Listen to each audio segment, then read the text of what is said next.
नमस्कार, आप देख रहे हैं न्यूज स्टेट का डिजिटल प्लेटफॉर्म और आपके साथ मैं हूं प्रीति भारद्वाज। आज एक बार फिर से हम बात करने वाले हैं राष्ट्रपति डोनाल्ड ट्रंप के बारे में। जी हाँ, चूंकि लगातार कुछ दिनों से वो ऐसा बयान दे रहे हैं भारत को लेकर जिसके बाद उनके बारे में चर्चा करना लाजमी है। लेकिन अब उन्होंने भारत और रूस को लेकर बात की है। जी हाँ, कल तक उन्होंने तो कहा था कि भारत की इकोनॉमी मर चुकी है, लेकिन अब उन्होंने कहा है कि मुझे ऐसी खबरें मिली हैं, मुझे ऐसी जानकारी मिली है कि भारत ने रूस से तेल खरीदना बंद कर दिया है। हालांकि मुझे नहीं पता कि इसमें कितनी सच्चाई है, लेकिन अगर ये सच है तो ये ठीक है, ये भारत के लिए ठीक है। ये कहना है राष्ट्रपति ट्रंप का। जी हाँ, चूंकि देखिए राष्ट्रपति ट्रंप भारत को लेकर अक्सर कुछ ना कुछ वो कहते रहते हैं, अपनी प्रतिक्रिया जरूर वो देते हैं, लेकिन इस बार भारत और रूस को लेकर उन्होंने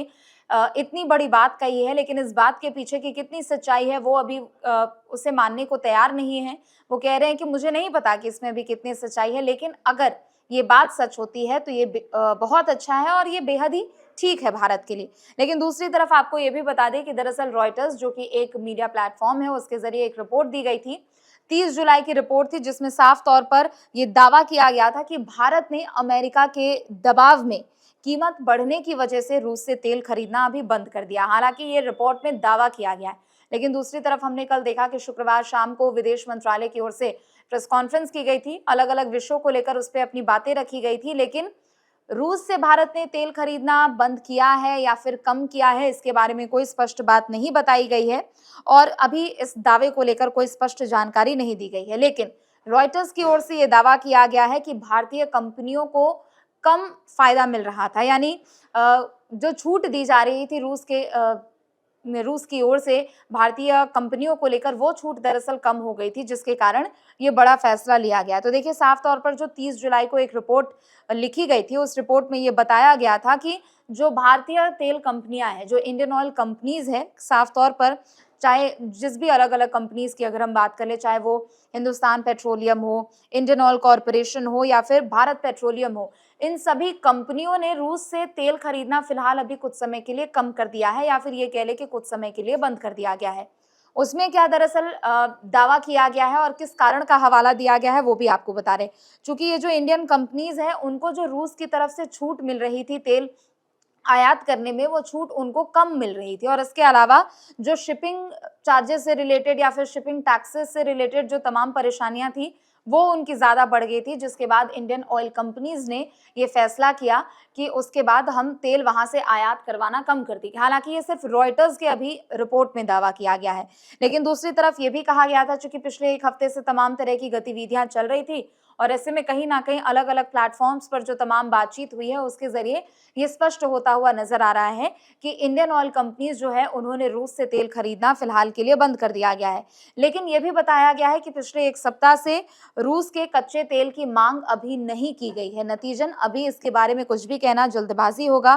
लेकिन इसके अलावा, चूंकि एक लंबे समय से हमने देखा है कि 2023 के बाद से ही रूस की ओर से आयात भारत में बढ़ चुका है तेल को लेकर, और इंडियन ऑयल कंपनीज जो है वो फिलहाल, उनको पहले ज्यादा छूट मिलती थी, लेकिन अब वो छूट कम हो चुकी है, जिसके कारण शायद वो इस वक्त अब पीछे हट रहे हैं। लेकिन दूसरी तरफ अगर हम साफ तौर पर बात करें तो 2022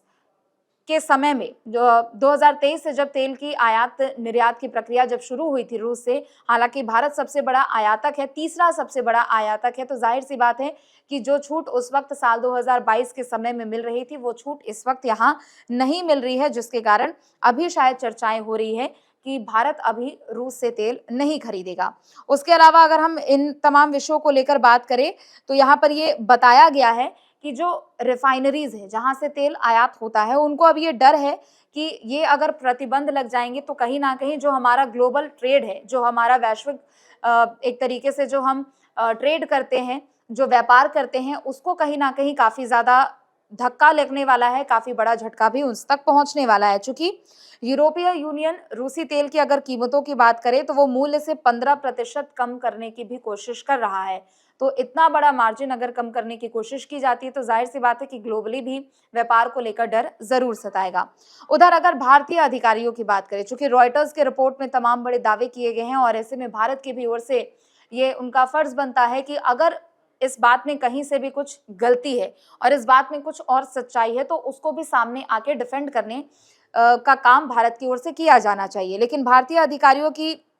अगर हम बात करें तो उन्होंने स्पष्ट तो नहीं किया है, लेकिन आप एक कह सकते हैं कि इनडायरेक्ट वे में उन्होंने ये बात जरूर कही है कि अभी भी वो रूस से तेल खरीद रहे हैं। क्योंकि कुछ कंपनीज है जो कि अपोज कर रही हैं, जो छूट मिलती थी वो कम मिलती थी, लेकिन ऐसे में अब भारत के अधिकारियों ने कहा है कि वो अभी भी रूस से तेल खरीद रहे हैं। एक समाचार एजेंसी के हवाले से जो रिपोर्ट आई थी, अगर उसके तौर पर अगर हम बात करते हैं, तो जो इंडियन कंपनीज है जिन्होंने अभी फिलहाल कहा है कि शायद उनको छूट कम मिल रही थी, वो अभी तो उनसे तेल खरीद रही हैं, लेकिन भविष्य में अगर कुछ फैसला लिया जाए तो उसके बारे में अभी कुछ कहा नहीं जा सकता है। विदेश मंत्रालय के अधिकारियों के सूत्रों ने बताया है कि तेल की खरीद का जो फैसला है वो पूरी तरह आर्थिक वजहों पर आधारित रहने वाला है, और फिर जीडीपी किस दिशा में आगे बढ़ती है, ग्लोबल ट्रेड किस दिशा में आगे बढ़ता है, उस पर ये निर्भर करेगा कि आखिर हम रूस से तेल खरीद रहे हैं या नहीं खरीद रहे। क्योंकि पूरे तौर पर अगर हम ग्लोबली किसी दूसरे भी देश से ट्रेड करते हैं, अगर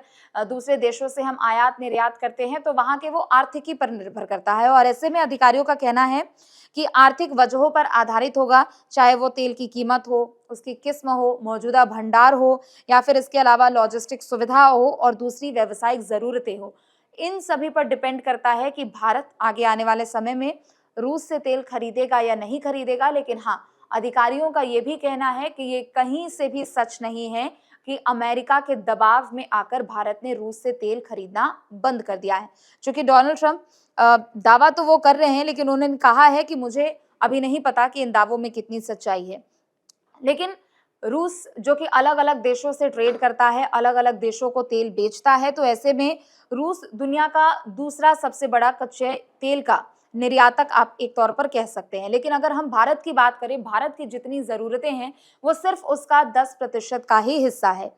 हर दिन अगर हम रूस की बात करें, एक आंकड़े के अनुसार तो लगभग 9.5 मिलियन बैरल तेल का निर्यात किया जाता है, जो कि दुनिया की कुल मांग का सिर्फ 10% है। इसके अलावा अगर हम बात करें तो भारत दुनिया का तीसरा सबसे बड़ा ऊर्जा उपभोक्ता है, और जो उसकी ज़रूरत है वो उस ज़रूरत के हिसाब से लगभग 85% तक कच्चा तेल आयात करता है, यानी कच्चा तेल इंपोर्ट भारत में बाहर से होता है। यानी रूस हर दिन लगभग आप समझिए कि 9.5 मिलियन बैरल तेल जो है वो निकालता है, जो कि पूरी दुनिया की ज़रूरतों का सिर्फ 10% है। और ऐसे में भारत ऊर्जा उपभोक्ता भी तीसरा सबसे बड़ा देश है, और जाहिर सी बात है कि तीसरा सबसे बड़ा देश है जो कि तेल दूसरे देशों से आयात करता है, और बड़े पैमाने पर रूस से भी तेल आयात करता है। तो हालांकि फिलहाल इस पूरे मामले पर अभी अधिकारियों की भी ओर से कुछ खुला नहीं कहा गया है, लेकिन हाँ, ये दावा ज़रूर किया गया है कि जो इंडियन ऑयल कंपनीज हैं उनको छूट में कमी हो रही है, जो शिपिंग से संबंधित जो दिक्कतें हैं वो ज़्यादा हो गई है। तो शायद निकट भविष्य में कुछ ऐसी संभावनाएं बेशक बन सकती हों, लेकिन जो डोनाल्ड ट्रंप ने दावा किया है और उन्होंने कहा है कि भारत ने रूस से तेल खरीदना बंद कर दिया है, तो ये अभी तक पूर्ण रूप से सच्चाई नहीं है। और चलिए फिलहाल के लिए बस इतना ही। आप देखते रहें न्यूज़ स्टेट। नमस्कार। जहां भक्ति है हर शब्द में, कथाओं में छुपे हैं दिव्य रहस्य, और ज्योतिष देता है जीवन को दिशा। धर्म से जुड़ी हर बातों को जानने के लिए हमारे चैनल स्तुति को सब्सक्राइब करें। चैनल पर जाने के लिए इस लिंक पर क्लिक करें।